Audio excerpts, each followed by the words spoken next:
Anyway, moving on to land mammals.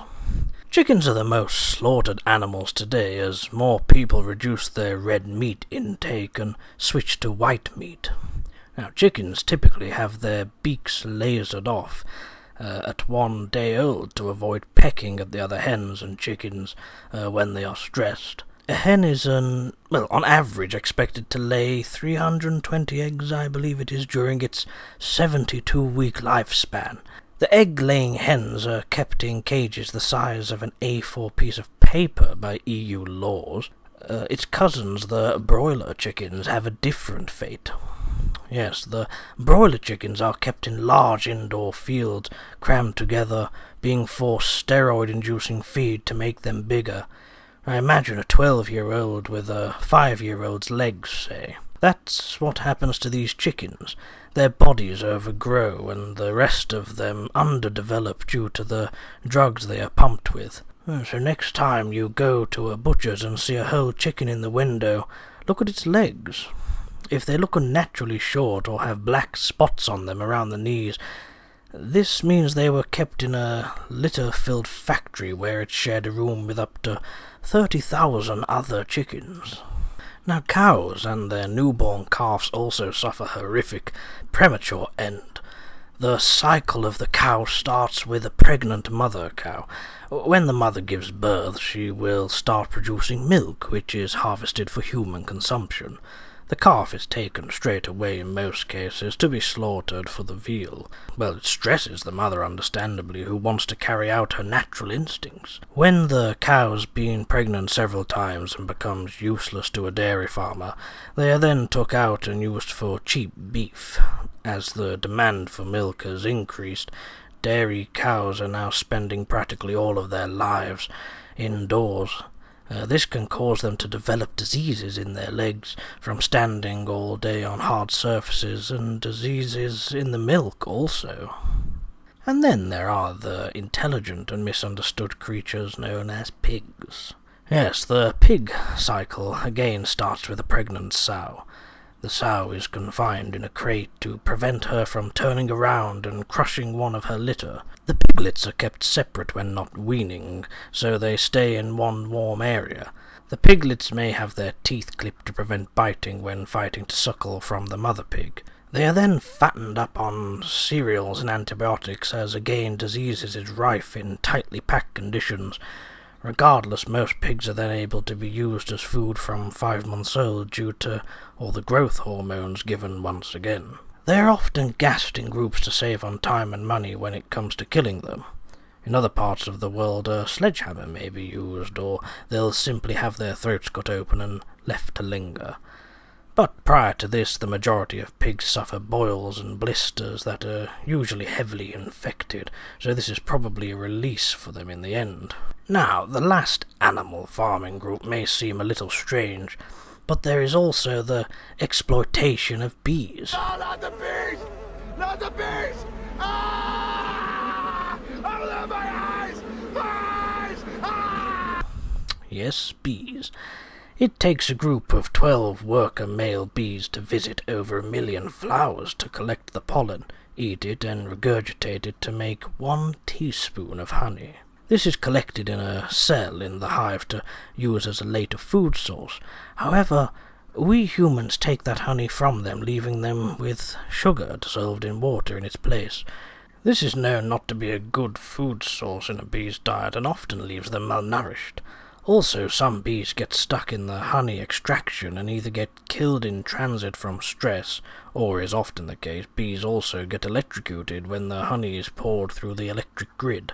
This is even more concerning in recent news, as species of bees are now thought to possibly be dying out. So we as humans need to be saving these creatures, not overworking them. If one is stuck in your home, don't kill it for God's sake like some bloody Neanderthal. Let it out of a window and live what little life it has. Life is short.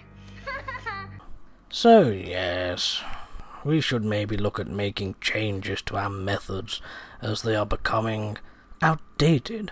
We should have all fish for food come from fish farms, but ones that have better living conditions and use less growth and antibiotic medicines, obviously, so it's not harmful to humans as well as the animals. This will then prevent a lot of endangered animals getting caught in nets also.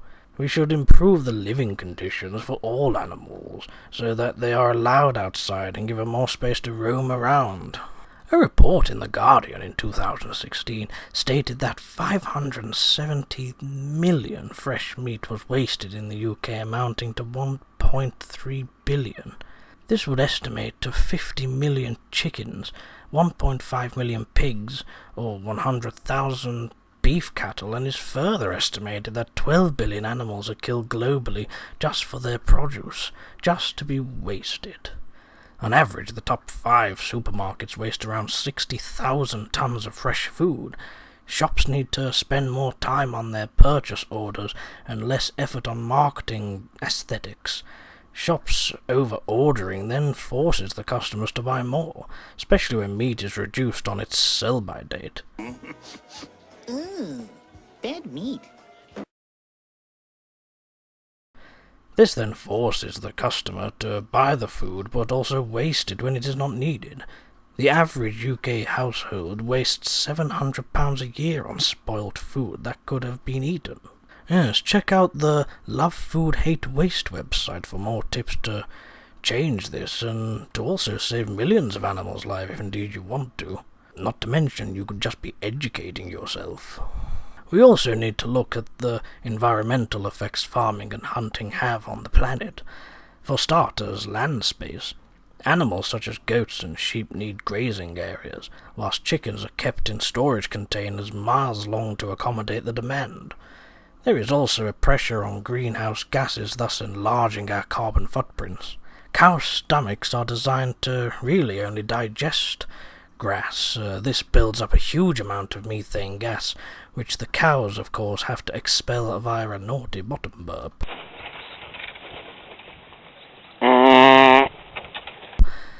Not good for the ozone layer, anyway. There is also the emissions from the vans transporting the animals from the farm to the slaughterhouses, and greenhouse gases coming from machinery that dispenses food. Also, 15% of water usage in the UK goes on farming and agriculture. So, when you consider the everyday suffering of animals we use as food sources, it's little wonder why around 20% of young people today are going vegetarian. I don't eat meat. Why not? And the figure grows every year.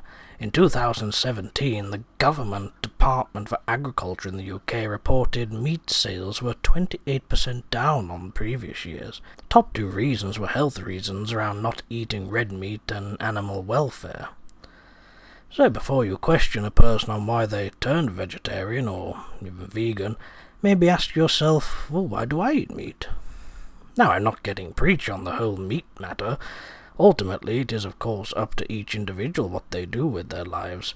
It's just, shall we say, food for thought. On top of that being said, don't think one person changing lifestyles won't change how many animals are killed.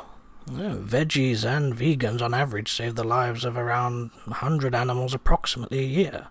Now that doesn't sound a lot, but there are an estimated 4 million vegetarians and vegans in the UK alone, as of January 2018. This would result in 400 million animals being saved every year. Then, with the increase in people turning to these other options, it has become the biggest lifestyle movement within the UK as more people question, do we need to eat meat to survive? Well, I'll leave the answers to you. So, yes, I would just like to stress further that I'm not telling you or demanding you to be a vegetarian or vegan. I'm simply just stating the facts around animal welfare and people's lifestyle choices today based on my research. But as I always say, feel free to go and do your own. Now let's look back through history and see how humans directly used animals as forms of cruel entertainment. Around the globe, throughout all of history it would seem, various groups of people see many animals as sacred. Some as omens and some as fun things to use in sickening games. These names are known as blood games, and you'll see why. Well, firstly there's animal tossing. These were popular with aristocracy, where an animal was placed into a tossing cloth around 20 feet long, and the people stood at each end of the cloth. The animal was enticed onto the cloth, and then the people pulled the cloth, of course catapulting the said animal into the air, up to 24 feet high roughly. The animal was either killed as it came back down, or would cling to the participants in fear. This then injured the person and would usually end up having the animal killed. Various animals were tossed depending on country. Poland and Sweden favoured tossing foxes, and wolves in Germany. Other animals being tossed were badgers, hares, and wild cats, say. Then there's fox hunting. Now I know I have already mentioned hunting, but fox hunting in the UK was a particular nasty sport. Toffs in red waistcoats riding a horseback, led by a group of hounds to catch and kill a fox.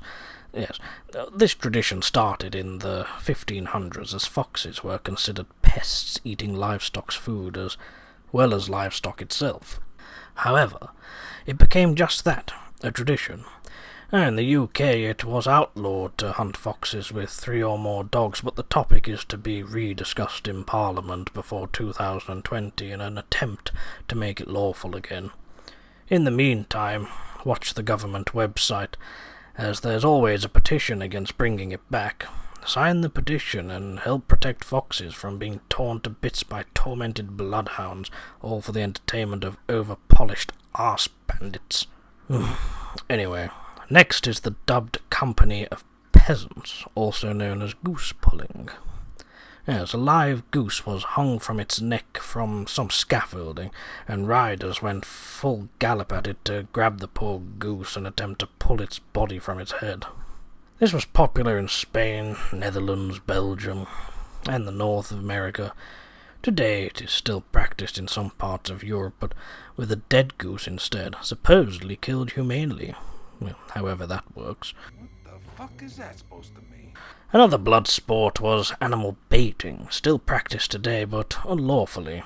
This was a normal event to attend in Elizabethan England or 19th century India. Usually a large predatory animal was chained up, sometimes having teeth or claws removed, and sometimes having the whole paw cut off, and was set upon by taunted dogs to see who would win. Well, unsurprisingly, it was usually the dogs. This happened to be bears in England and Russia, lions in India and Pakistan, and bulls in Mexico and other parts of the Americas. Thankfully, this has been largely outlawed, but some forms of it exist today in cockfights and dog baiting, as well as going back to what I've actually just said, but yes, you'd have to be lucky or unlucky, I should say, to come across it, looking more so into the Far East. Now, guess where the idea of a pinata came from? Yes, at the expense of an animal. Shouldn't really sound too surprising, should it? No. In Denmark, a game outwardly called Beat the Cat Out of the Barrel was exactly that. The wooden barrel was hung up and beaten until it broke.